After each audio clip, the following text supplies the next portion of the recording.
नमस्कार दोस्तों, मैं आपका अपना संदीप कुमार। दोस्तों, आज जिस धारा के बारे में मैं आपको बताने जा रहा हूं, उसका नाम है भारतीय नागरिक सुरक्षा संहिता 2023 की धारा 84, जिसमें बताया गया है फरार व्यक्ति के लिए उद्घोषणा। उससे पहले अगर आपने मेरे चैनल को सब्सक्राइब नहीं किया है तो फटाफट चैनल को सब्सक्राइब कर लें। अब बात करते हैं धारा 84, जिसमें बता रहे हैं कि फरार व्यक्ति के लिए उद्घोषणा।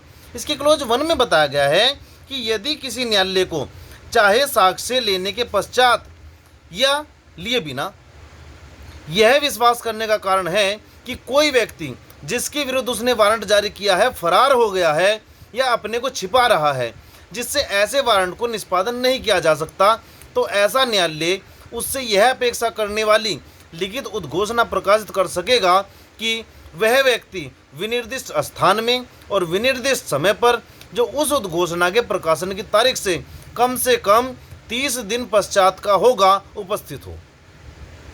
क्लोज 2 में बताया गया है उद्घोषणा निम्नलिखित रूप से प्रकाशित की जाएगी। इसमें इसके फर्स्ट कै में बताया गया है कि वह उस नगर या ग्राम के जिसमें ऐसा व्यक्ति साधारणतः निवास करता है किसी सहज दृश्य स्थान में सार्वजनिक रूप से पढ़ी जाएगी। ख में बताया गया है वह उस घर या वास स्थान के जिसमें ऐसा व्यक्ति साधारणतः निवास करता है किसी सहज दृश्य भाग पर या ऐसे नगर या ग्राम के किसी सहज दृश्य स्थान पर लगाई जाएगी। ग उसकी एक प्रति उस न्यायालय के किसी सहज दृश्य भाग पर लगाई जाएगी। सेकंड पार्ट में बताया गया है यदि न्यायालय ठीक समझता है तो वह यह निर्देश भी दे सकता है कि उद्घोषणा की एक प्रति उस स्थान में परिचालित किसी दैनिक समाचार पत्र में प्रकाशित की जाए जहां ऐसा व्यक्ति साधारणतः निवास करता है, और वो स्थान होगा कोई उस स्थान में जो लोकल अखबार आते रहते हैं वहां पे। क्लोज 3 में बताया गया है कि उद्घोषणा जारी करने वाले न्यायालय द्वारा यह लिखित कथन कि उद्घोषणा विनिर्दिष्ट दिन उपधारा 2 के खंड फर्स्ट में विनिर्दिष्ट रीति से सम्यक रूप से प्रकाशित कर दी गई है, इस बात का निश्चायक साक्ष्य होगा कि इस धारा की अपेक्षाओं का अनुपालन कर दिया गया है और उद्घोषणा उस दिन प्रकाशित कर दी गई थी। क्लोज 4 में बताया गया है, और इसका क्लोज 4 बहुत इंपॉर्टेंट है, बहुत ध्यान से सुनिएगा।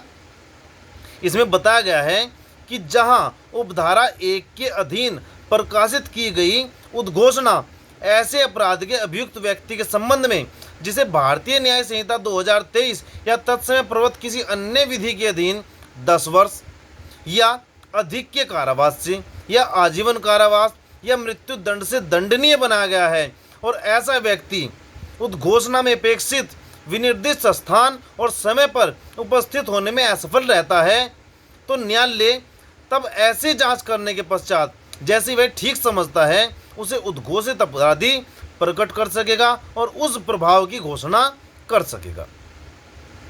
क्लोज 5 में बताया गया है कि उपधारा 2 और उपधारा 3 के उपबंध न्यायालय द्वारा उपधारा 4 के दिन की गई घोषणा को उसी प्रकार लागू होंगे जैसे में उपधारा 1 के दिन प्रकाशित उद्घोषणा को लागू होते हैं।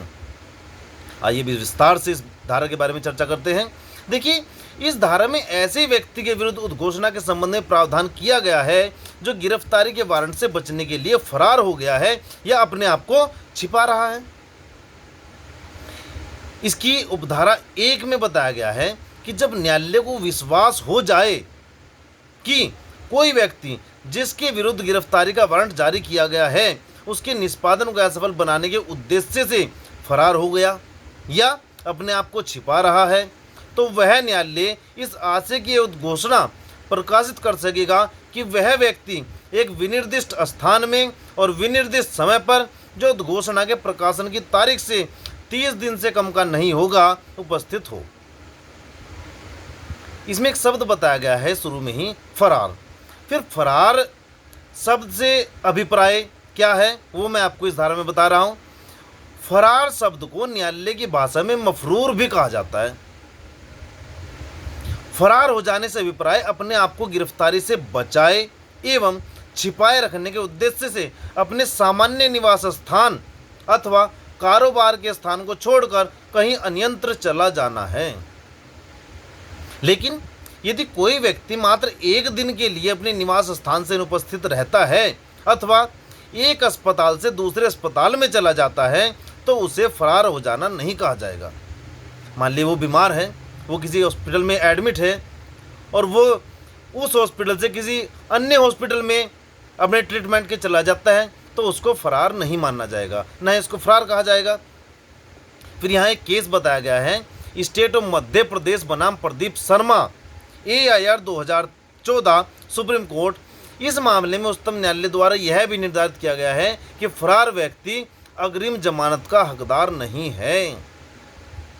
और आशा करता हूँ ये धारा आपको बहुत अच्छे समझ में आ गई होगी और ऐसी इंटरेस्टिंग वीडियो देखने के लिए मेरे YouTube channel Sandeep Kumar LLB वाला को सब्सक्राइब करें, लाइक करें और ज़्यादा से ज़्यादा शेयर करें। धन्यवाद।